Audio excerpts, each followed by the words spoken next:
Salut, salut, j'espère que vous allez bien. Alors, on se retrouve ensemble aujourd'hui pour une nouvelle vidéo sur React et React 19 et on va parler de l'anatomie d'une application React. Donc, quand on parle d'anatomie, on parle de structure, d'organisation, de hiérarchie et on va regarder à quoi ressemble un peu l'anatomie d'une application.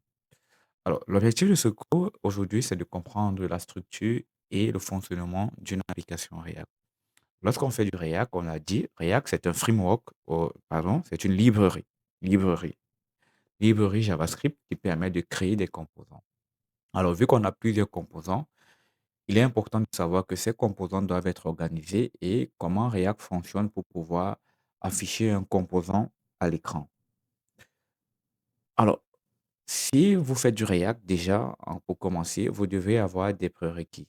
Lorsque je parle de prérequis, je veux parler bien évidemment des prérequis sur le web. Donc, il y a les premiers prérequis, c'est connaître le HTML et le CSS, avoir des prérequis en JavaScript. Après cela, avoir des prérequis sur la compréhension du web, comment fonctionne le web. Et pour pouvoir versionner votre code, vous devez utiliser un logiciel de gestion de version qui est GitHub. Donc, ça, ce sont les prérequis. Bon, on va regarder directement le code. Lorsque vous regardez ce code, qui est un code qui est écrit en JavaScript, on a le code app qui est une fonction fléchée. Ça, c'est une fonction fléchée en JavaScript et la fonction fléchée retourne. Sauf que la fonction fléchée retourne du div avec hello world et à la ligne 9, on a un export default. Donc, on va exécuter ce code.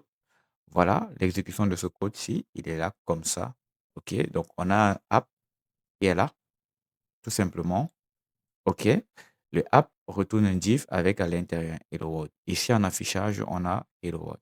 Alors, lorsqu'on a ce code-ci, on peut se poser les questions suivantes. Qu'est-ce que le app function et comment le contenu est rendu à l'écran? À cet exemple-ci, si j'enlève le app ici et que je fais ça comme ça, on a rien dans notre rendu. Donc, si je fais un return ici avec un div tout simplement et je ferme le div, OK, et que je mets ici hello world, OK, on a ici un résultat. OK, comment se fait-il qu'une app retourne du HTML? Alors, on va répondre à ces questions. Alors, app, c'est quoi et comment le contenu est affiché à l'écran? App, c'est un composant React. On a dit que React nous permettait de créer des composants. Donc, app est un composant React. Donc, ici, sur cette ligne de code-ci, on a app si c'est un composant React. Donc, on va commenter ici. On dit que app, composant React. OK. Donc, le composant React retourne du JSX. Alors, vous allez demander, où est le JSX ici? Où est, sur cette slide ici, où est le JSX? Alors, sur cette slide, le JSX ici, c'est le div Hello World div. Ce n'est pas du HTML, mais du JSX. OK? Donc, on va dire que lorsqu'on a un composant React qui est app, dans ce cas-ci, le app va nous retourner des éléments qui sont du JSX, pas du HTML, parce qu'on n'a pas du HTML ici. Bien évidemment, on sait qu'un div, c'est une balise normale dans HTML, qui n'est pas une balise sémantique dans le HTML, mais ici, on dit que ce div-ci, c'est du JSX. Alors, si on continue, on va dire donc que le app composant produit du JSX. Donc, app retourne ou bien produit du JSX et permet de gérer les événements d'un utilisateur. Donc, les composants React, ce qu'ils vont faire, c'est de produire du JSX et de gérer les événements de l'utilisateur. Les événements, ça peut être les clics, le scrolling, ça peut être le clic, le scrolling, ça peut être le tapeur, les tapes sur le clavier, donc les saisies. Donc, les composants vont pouvoir nous gérer tout cela. Et le JSX ici, ça sera l'ensemble d'instructions qui dit à React comment afficher le contenu à l'écran. Donc, lorsqu'on va retourner du JSX, c'est le JSX qui va nous dire, une minute, c'est le JSX qui va nous dire comment le contenu est affiché à l'écran. Donc, je vais revenir sur mon slide. Voilà. Donc, c'est le JSX qui nous dit comment ce contenu-ci est affiché à l'écran. D'accord? Donc, voilà pour ce qui est du de ces deux questions. On va donc retenir que le JSX est un ensemble d'instructions qui dit à React comment afficher le contenu à l'React. Donc, si vous voulez afficher du contenu, il va falloir retourner au produit du JSX à l'aide d'un composant. Maintenant, on revient sur notre cas avec deux autres exemples. On a le cas ici du code de Banner qui est retourneur du JSX. On va dire, donc, on dit que Banner, c'est un composant qui sera une bannière qui va retourner du JSX avec du texte Banner. Et la ligne export du default 9, ça va nous produire. Ici aussi, on a une fonction Banner qui est retourné du JSX. Alors, ces deux codes font la même chose, sauf que le premier code, c'est une fonction fléchée, le deuxième code, c'est une fonction traditionnelle. Donc, la fonction fléchée est une fonction avec certaines propriétés et la fonction traditionnelle est une autre fonction. Si vous faites du React et que vous voyez ces deux syntaxes ici, mais à l'intérieur, on retourne avec des éléments qui ressemblent à du HTML, mais qui est du JSX. Alors, ce sont des composants. Alors, si je reviens ici, dans mon code là, j'ai ici du JSX. OK? Donc, le banner, c'est une fonction qui retourne du JSX. Donc, banner est un composant qui retourne du JSX. Maintenant, les composants et les JSX. Ce qu'il faut résumer ici, c'est que les composants sont des fonctions JavaScript qui renvoient du JSX, qui produit du JSX ou alors qui retournent du JSX. Le JSX ressemble à du HTML, mais il y a quelques différences près. On regardera les différences que lorsqu'on introduira le code du JSX. Et le JSX, c'est une autre façon d'écrire du JavaScript. On dit JSX, on met JavaScript Extensible ou JavaScript Extension. Donc, c'est un peu d'un JavaScript avec quelques éléments en plus. Maintenant, pour que le navigateur puisse comprendre le JSX, on va utiliser ce qu'on appelle Babel, qui est un transpilateur qui va changer la syntaxe JSX ou bien traduire la syntaxe JSX en syntaxe JavaScript. Voilà. Alors, on va revenir un peu sur ce schéma ici. Pardon, pas revenir, on va un peu expliquer ce schéma. Le schéma que vous voyez ici, c'est un code React avec plusieurs éléments. On a la première ligne, on a import React avec un useState qu'on regardera. On a un import field qui est un composant. On a un composant speaker. On a les data. Alors, vous allez remarquer deux choses ici dans ce composant. Première chose, c'est que app, c'est toujours un composant. Donc, on a fait function app tout simplement. Et après, on a retourné des éléments à l'intérieur ici qui ressemblent à du HTML. Mais ces éléments sont du JSX. Donc, on va dire que ces éléments sont du JSX. OK. Alors, comment React fait pour pouvoir afficher ce contenu-ci à l'écran? On a dit que c'est le JSX qui permet d'afficher les éléments. On va donc revenir sur on va donc revenir sur cette slide-ci. Alors, sur cette slide, vous avez le JSX element. Donc, ici, div est un JSX élément, fill est un JSX élément, div c'est un JSX element, speaker c'est un JSX element et aussi div c'est un JSX element. Alors, pour pouvoir afficher le contenu à l'écran, React doit faire la distinction entre un élément HTML normal et un élément HTML de type, un élément composant. OK, donc, lorsque le JSX va tomber sur un élément de type HTML normal, il va dire, dites à React de créer une balise HTML normale. Donc, il va quitter d'un élément d'une balise JSX à une balise HTML normale. Lorsque il va arriver sur un composant ou un élément qui est de type composant React, il va dire, dites à React d'afficher un autre composant, tout en sachant qu'un composant retourne toujours du JSX. Donc, on va entrer à l'intérieur du composant pour le parcourir. Alors, de façon schématique, je vais venir sur un petit schéma et on va voir comment ça fonctionne de façon schématique. Donc, on va venir là.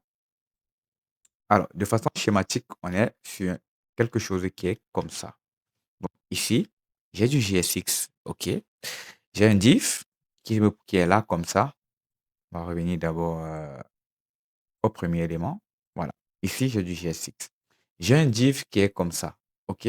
Alors, on va demander React, est-ce que c'est un élément de DOM? React va nous répondre oui. OK. Oui, c'est un élément du DOM. Alors, affiche un div à l'écran utilisateur. Ce div-ci, il va être affiché à l'écran utilisateur. Lorsqu'il affiche le div, il va se positionner là. Lorsqu'il se positionne là, il va dire React, est-ce que c'est un élément du DOM? React va dire non. OK, non. Donc, comme c'est non, ça va dire que, OK, il va dire que non. Si c'est non, il va dire n'affiche pas le div à l'écran à l'utilisateur. Il va plutôt dire afficher un, un composant React. Affiche un composant React. Voilà. Alors, lorsqu'il affiche un composant React, afficher un composant React revient à faire quoi? À entrer dans le code de ce composant. Donc, si on revient ici dans le filtre, on aura un composant filtré comme ça. Le composant filtré, lui aussi, il va retourner du JSX avec des divs. OK? Et on va donc commencer à parcourir le div qui est un composant normal, on l'affiche. Le input qui est un composant normal, on l'affiche. Et ce div-ci. Lorsqu'on sera sorti de ce div, on va revenir au prochain composant. Donc, on va se positionner maintenant sur ce composant-ci, que lui aussi, c'est un composant React. On va entrer à l'intérieur, on va commencer à afficher. Donc, ce que le DOM va faire, ce que JSX va faire, il va permettre de faire la distinction entre les éléments, les balises HTML normales et les composants React. Mais le composant React, lui, va toujours retourner des balises HTML. Donc, on sera dans une récursivité où on entre à l'intérieur d'un composant React. Donc, ainsi de suite, quand on sera par exemple sur le filtre, on va faire ça, on va afficher ici, on va afficher là, on va afficher ici, on va afficher là, on va afficher le placeholder et ainsi de suite, et on aura le rendu de toute notre application. Donc, si on revient donc sur notre slide ici, on a donc le JSX qui va nous permettre de faire la distinction entre les éléments HTML, une balise HTML normale, et les composants React, et va permettre d'afficher cela. Maintenant, qu'en est-il de la composition? Si vous faites du développement moderne React, React permet de faire les composants et une application est composée de plusieurs composants. Donc, en termes d'anatomie, en termes de structure, il va falloir découper votre application en petits composants.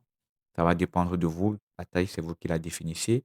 Et ces composants-ci vont nous permettre de faire une composition ou bien définir une hiérarchie ou alors un organigramme ou bien une structure ou un squelette de notre application. Donc, si je prends un exemple de composition ici, on aura exemple, une application app qui contient un composant app qui contient le composant header, qui contient le composant speaker, qui contient le composant footer, qui contient le composant card qui est à l'intérieur du speaker list et le card a le speaker image et le speaker session.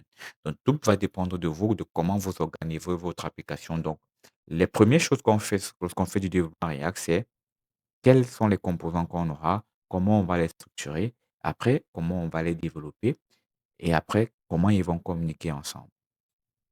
Maintenant, il y a deux choses que vous devez connaître dans React aussi. Quand on commence, il y a ce qu'on appelle le separation of consent. Chaque élément a un rôle précis. On a à côté React qui est la librairie ou bien la librairie qui va permettre de travailler avec les composants. On va appeler le réconciliateur. Et à côté, on a le React DOM. Le React DOM, React, c'est lui qui va savoir, qui va donner les instructions sur ce que nous voulons afficher et transformer en HTML. On va l'appeler le moteur de rendu.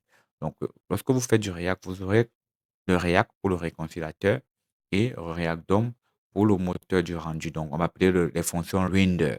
Donc, on va souvent récupérer une fonction render qui va, le moteur de rendu, qui va transformer les éléments JSX en éléments HTML. Alors, pour terminer notre présentation ici, à côté de ça, on a Babel. Donc, ici, c'est Babel 102B. Donc, je vais corriger là. C'est Babel, c'est pas Babel. Alors, on va présenter. Voilà, une minute. Alors, c'est quoi Babel dans React?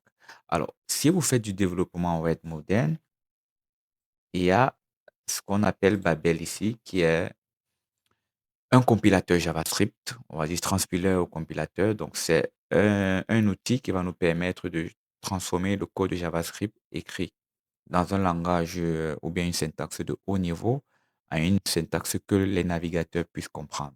Alors, si on, ici en React, on a ce qu'on appelle du JSX avec React. Le JSX, lui, il n'est pas compris directement par le navigateur.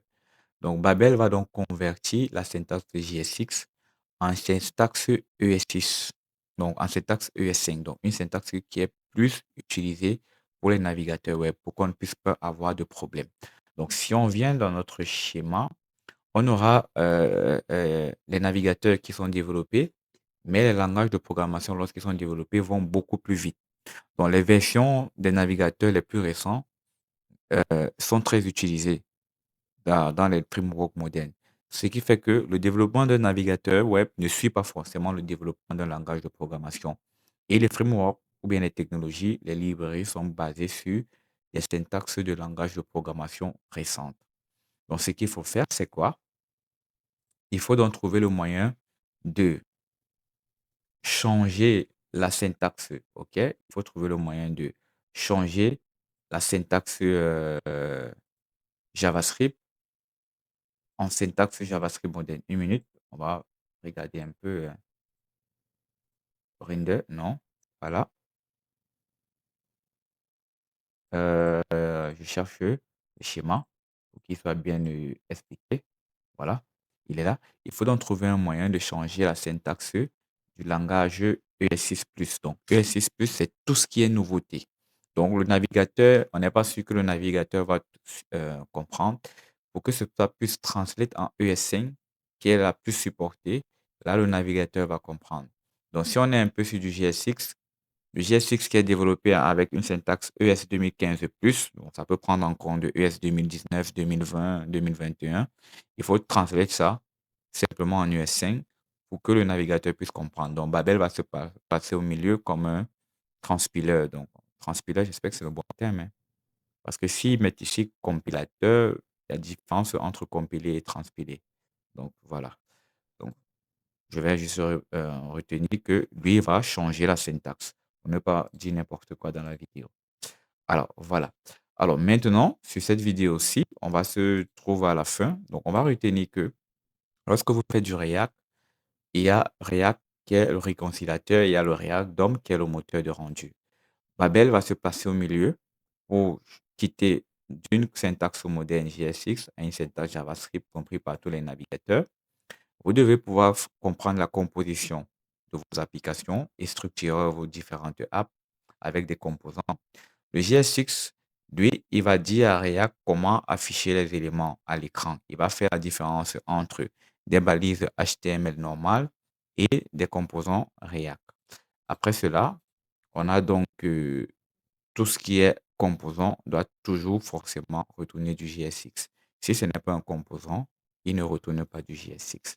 Alors, je vous donne rendez-vous dans le prochain chapitre où on va démarrer concrètement de façon pratique la création des composants React. À bientôt.